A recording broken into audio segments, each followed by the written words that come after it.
Amigos, primeiro eu não podia deixar de parabenizar o trabalho do Carlos Gregory frente ao Vetrancar Clube de Novo Hamburgo, de estar nessa liderança junto com a sua diretoria.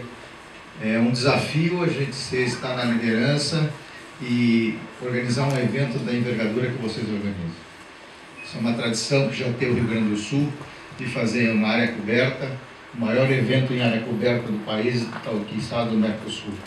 E manter essa tradição por 13 edições. Né?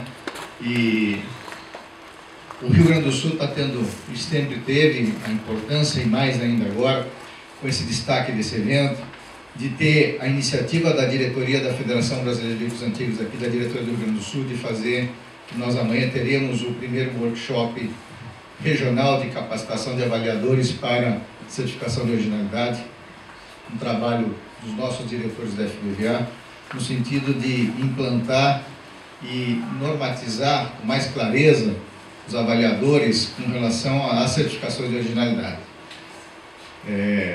Isso vai acontecer amanhã. Eu sei que todos estão convidados, ou de boca a boca, ou pelas redes sociais, ou por correspondência. Então, o nosso clube tradicional, SCA, Sociedade Caxiense de Automóveis Antigos, está sendo o nosso clube anfitrião para esse evento. Todos estão convidados. A ideia é a gente estar amanhã, 9h30, começando com uma apresentação dos trabalhos da FBVA, a Carta de São Paulo, o Manual do Avaliador, a planilha nova, que foi uma discussão no workshop que aconteceu lá em São Paulo em novembro, onde nós conseguimos atualizar todos os itens de avaliação para certificação de placa preta.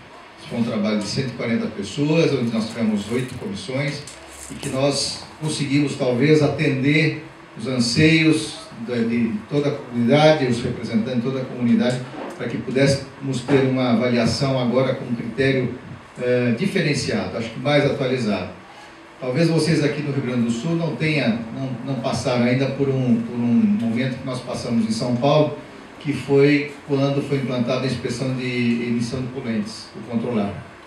E isso criou distorções com relação às certificações de placa preta, porque a gente sabe que teve clubes, na verdade despachantes revestidos de clubes, que emitiam certificado de originalidade para que os carros pudessem escapar da avaliação estarem isentos do controlar, que era anualmente a Prefeitura de São Paulo exigia que fizesse uma avaliação da emissão de poluentes.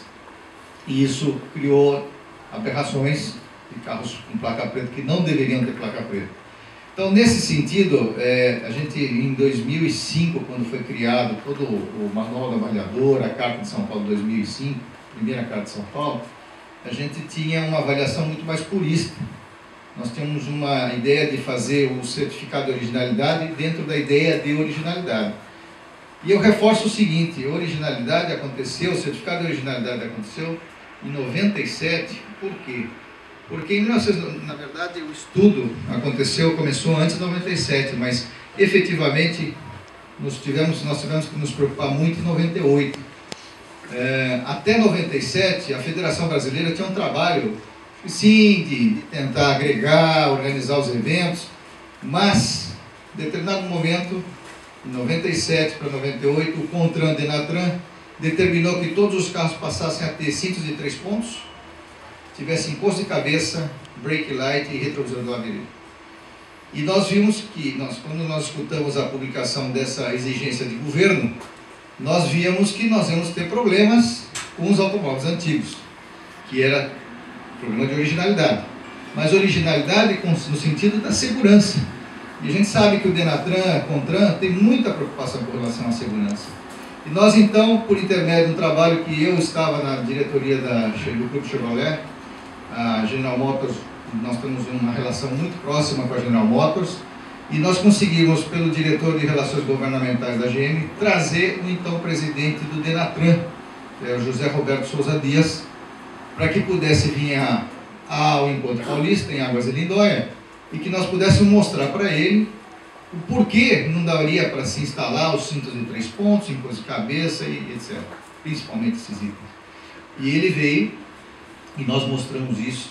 E foi com isso, com esses argumentos, a gente fez um estudo junto à legislação de carros antigos, de certificação de originalidade em vários países da Europa, nos Estados Unidos, e nós conseguimos convencê-lo que então seria, por uma determinação assim do que nós vemos em outros países, seriam 30 anos, o carro deveria ter mais de 80% de originalidade e fazer parte de uma coleção, de um clube, para que pudesse a gente poder, desses carros estarem isentos dessas mudanças, principalmente os carros pré-guerra que não poderiam sofrer essas modificações. Então, com isso, nós conseguimos ter a resolução 56 da emissão de certificado de originalidade de placa preta. Então, isso foi criado para que a gente pudesse preservar os carros antigos em pelo menos 80% de originalidade. Por quê? Porque esses carros foram produzidos atendendo requisitos de segurança de época.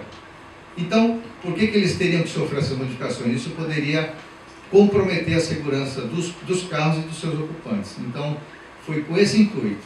Aí, quando a evolução dessa planilha e das avaliações também ficava muito em cima de aspectos estéticos. E que a gente viu que esse preciosismo, por exemplo, rodas originais ou somente atendiam opcionais de fábrica e que os acessórios de época não poderiam ser, era um item impeditivo para avaliação de placa preta. Neste workshop de 2014, nós interpretamos e nós vimos que não faria sentido, até porque do outro extremo nós temos carros lá com placa preta em São Paulo, principalmente Mavericks, Opalas e Dodge, que estão com rodas de aro 21, que não são acessórios de época. Então, nós achamos que deveriam ser aceitos como os acessórios de época sem ser item impeditivo. Por quê? Porque essas rodas foram produzidas e homologadas na época para ser comercializadas. Então, elas não colocam em risco a segurança dos carros. Agora, sim, as rodas de aro 21 com pneu de perfil baixo, não sei, não posso afirmar, porque a gente sabe que são carros produzidos para uma época com rodas e pneus em outro momento. Então, nesse sentido, a gente acredita que não. Se não for acessório de época, não. Porque nós não podemos afirmar se é seguro andar com um carro dos anos 40, 50, 60 com rodas de aro 21, pneu de perfil baixo. Então, isso é uma coisa que é muito importante a gente enfatizar, o porquê dessa mudança de flexibilização. Agora ficou mais flexível a emissão de certificado de originalidade, mas está dentro de critérios, está dentro de uma avaliação que faz sentido, porque se os acessórios de época foram homologados para serem comercializados, eles passaram por avaliações de segurança para isso.